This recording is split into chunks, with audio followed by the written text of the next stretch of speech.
Celestia, You've Got Mail by memphisgurl. Mail delivery. And you're quite certain you understand exactly what you're supposed to do? Spike nodded. I stand where you tell me until you give me the signal, and then I walk over and light the torch. Mrs. Harshwinny said. Couldn't be simpler. Spike and Mrs. Harshwinny exit the tunnel and are immediately met by the overwhelming volume of cheering from the crowd in the stadium. Spike's eyes widen as he gasps and appears to become rooted to the spot. Noticing that Spike was no longer following her, Miss Harshwinny asked in exasperation, "Mr. the Dragon, are you coming?" No reply. Honestly, would some pony help him walk? As he was pushed forward by two guards, Spike thought, "Oh no, I can't do this. There are too many ponies out there. Why did I agree to this? They're all going to see me fail. Oh, sweet Celestia, some pony help me!" He was jolted out of his thoughts as Mrs. Harshwinny shoved her face into his and snaps, "Mr. the Dragon!" Gulping, Spike begins to climb the ladder to the top of the torch, his panic growing steadily larger. Once at the top of the ladder, Spike inhales and has a coughing fit. He intertwines his claws and says to himself, "Come on, Spike! Calm yourself! Count to 10. 1, 2, 3,000, 14,000, 20,000, 30,000! He pauses and tries to light the torch again. Tell me this isn't happening. After one more try, Spike looks over his shoulder back at Miss Harshwinny, who shouts angrily, "Mr. the Dragon, would you light the torch already?" Meekly, Spike replies, "I don't know what it is, but I just don't have the stuff today. Did you bring a match?" Rolling her eyes, Miss Harshwinny says acidly, "You're a fire-breathing dragon! Then some cough drops, maybe?" Spike rasps. Miss Harshwinny's only reply is an indignant snarl. Shrinking back, Spike says, "Never mind, I'll keep trying." Spike works his jaw open and closed, trying to help himself, and breathes out one more time. Flames come out of his mouth and engulf the torch. Green flames, like the ones he uses to mail Twilight's letters. Noticing this, Spike begins to panic inwardly once more. No, this can't be happening. Please tell me those aren't what I think they are. When the flames disappear, Spike sneaks a look at the torch. Or rather, where the torch had been. The torch had disappeared. For a few seconds, the entire stadium is silent, until a scream is heard from where the princesses are sitting. Falling out of the air, with a cloud of green and silver smoke around it, is a torch. Frozen in place, Celestia stares upwards in shock. The last second, Twilight Sparkle teleports Celestia out of the way, just before the torch smashed into her throne. Spike climbs down the ladder and is immediately confronted by Miss Harshwinny. "What was that? You were supposed to light the torch, not use it to give Princess Celestia a heart attack." Spike looks around nervously, searching for words to explain. Unable to settle on an explanation that he liked, Spike merely shrugged.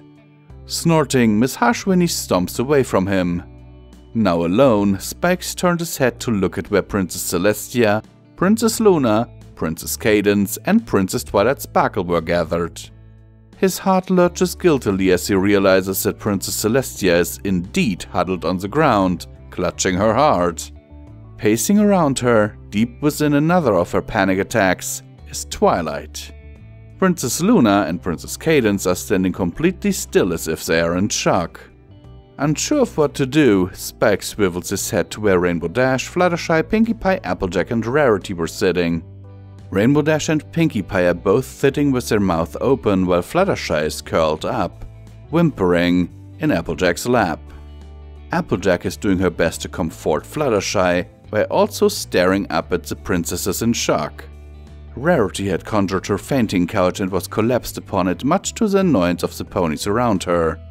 Biting his claws, Spike looks around the rest of the stadium to find that most of the other ponies are faring in similar ways, though there are a few who are screaming bloody murder.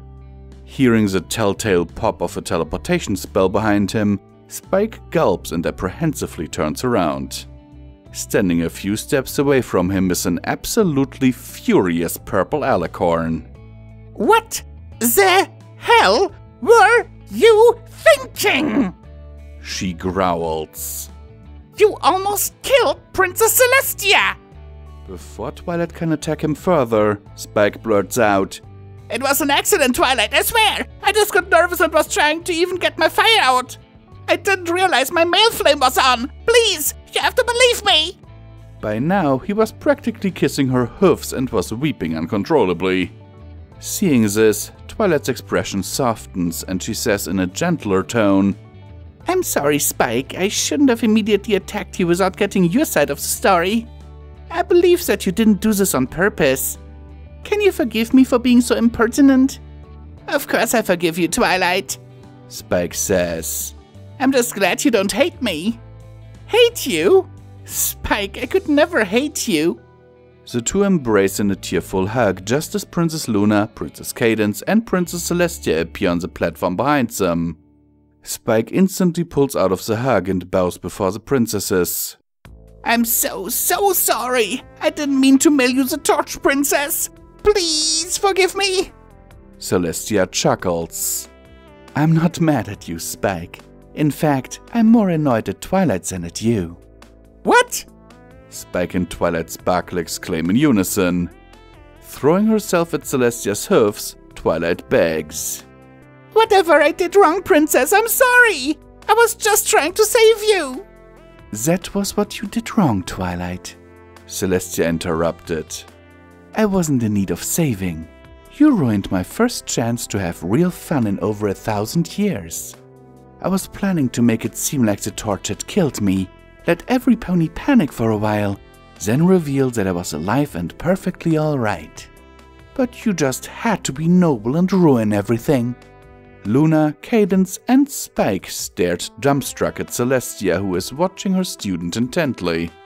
Twilight's face goes from purple to red and her horn starts to glow. Far away in the Everfree Forest, Zakura raises her head in the direction of the Crystal Empire. Erupting into the sky is a large pillar of flames, accompanied by an inarticulate scream of rage. Author's note. Just a random idea I had that I put together in about 10 minutes on my phone. Let me know if I missed any glaring errors. Hope you enjoyed it.